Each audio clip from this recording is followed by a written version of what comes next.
Assalamualaikum warahmatullahi wabarakatuh. Kembali lagi bersama saya Rizky Arismalina Nur Aziza dari kelas 2A D3 Teknik Kimia dengan NIM 19314101006 dengan nomor urut 19.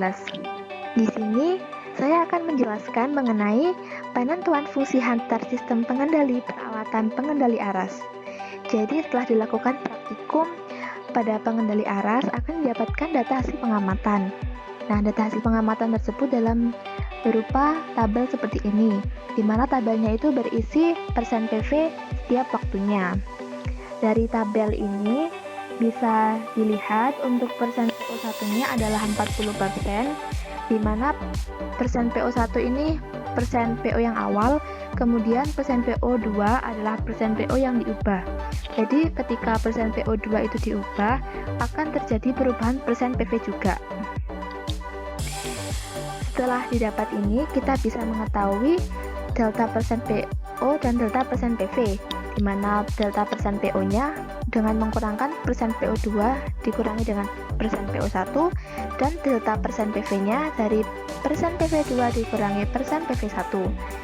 Nilai delta persen PO-nya adalah 20% dan nilai delta persen PV-nya adalah 26,65%. Setelah dari data hasil pengamatan, maka bisa dibuat 3 grafik. Untuk grafik yang pertama adalah grafik persen PV terhadap waktu untuk metode 1. Jadi pada grafik persen PV terhadap waktu untuk metode 1 ini bisa dilihat terdapat nilai persen PV1 dan nilai persen PV2. Kemudian kita masukkan nilainya dan akan muncul grafik seperti ini. Untuk metode 1, kita menggunakan garis singgung di mana kita menarik dari titik 0 hingga dari titik belok, kemudian ditarik ke atas hingga menabrak persen PV2. Dan perpotongan persen PV2 dengan garis ini ditarik ke bawah, dan itulah yang dinamakan TOS. Jadi bisa dilihat dari perhitungannya, nilai delta CS-nya adalah persen PV2 dikurangi persen PV1, yaitu 46,49 dikurangi 19,84, nilainya adalah 26,65%. Dan delta persen PO-nya adalah persen PO2 minus persen PO1 sama dengan 60% dikurangi 40% sama dengan 20%. Untuk mencari KP-nya, menggunakan rumus delta CS per delta persen PO sama dengan 26,65% dibagi 20% dan didapat nilai KP-nya adalah 1,3325.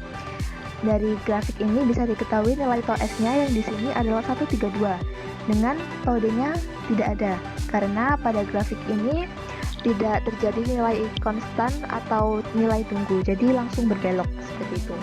Dari nilai ini kemudian kita bisa menentukan fungsi transfernya.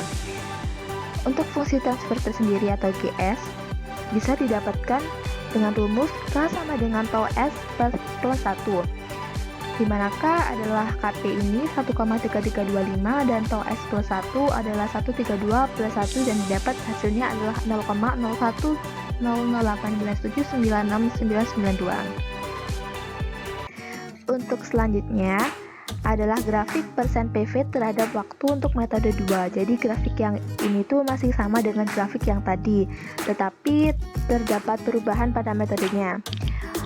Pada metode 2 ini persen PV1, persen PV2 dan nilai delta CS-nya masih sama, tetapi kita perlu menentukan titik potongnya terlebih dahulu, di mana titik potongnya adalah persen PV1 plus 0,632 kali delta CS. Kenapa ditambah persen PV1? Karena nanti biar kita langsung mengalihkan langsung ke atas, jadi tidak menghitung lagi dari 0.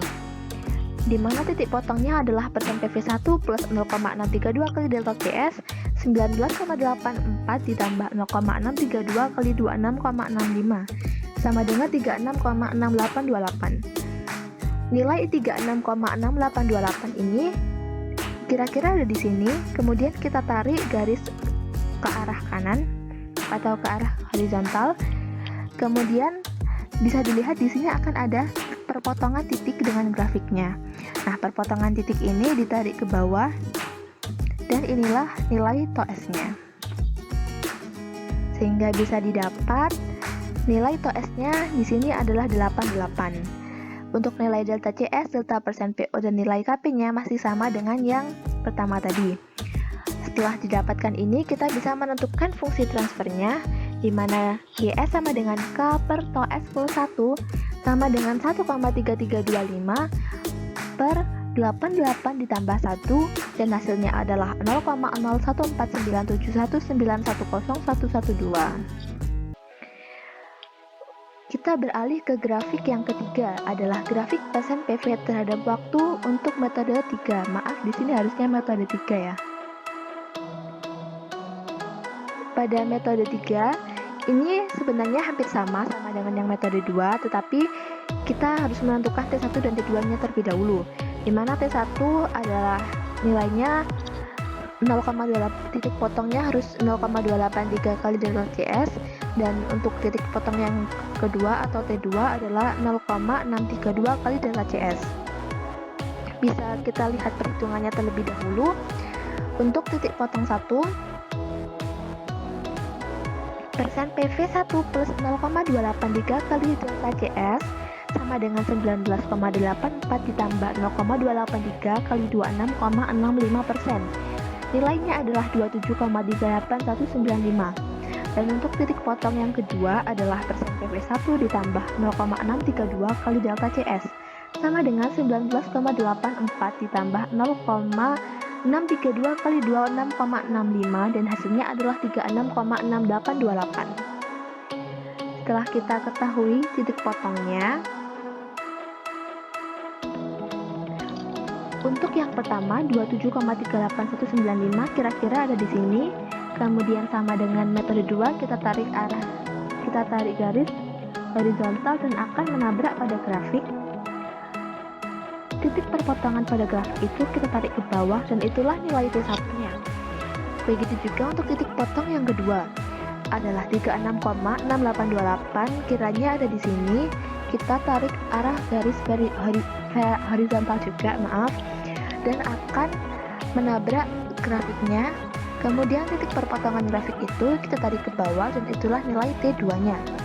Setelah diketahui nilai T1 dan T2, maka kita bisa menentukan nilai tau, di mana nilai tau-nya adalah 3/2 per 3/2 dikali T2 minus T1 sama dengan 3/2 dikali 88 dikurangi 32, dan hasilnya adalah 84.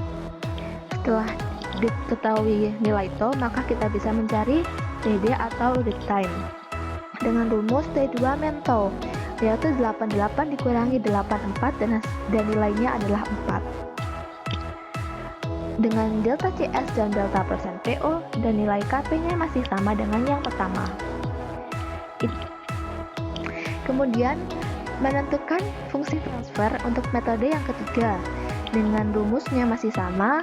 Nilai GS sama dengan K per tau S plus 1 sama dengan 1,3325 dibagi 84 plus 1, dan nilainya adalah 0,0156767. Itu tadi adalah penjelasan beberapa grafik yang bisa dibuat dari data hasil pengamatan dari pengendali aras. Begitu juga pada pengendali yang lain, baik itu tekanan, suhu maupun flow rate.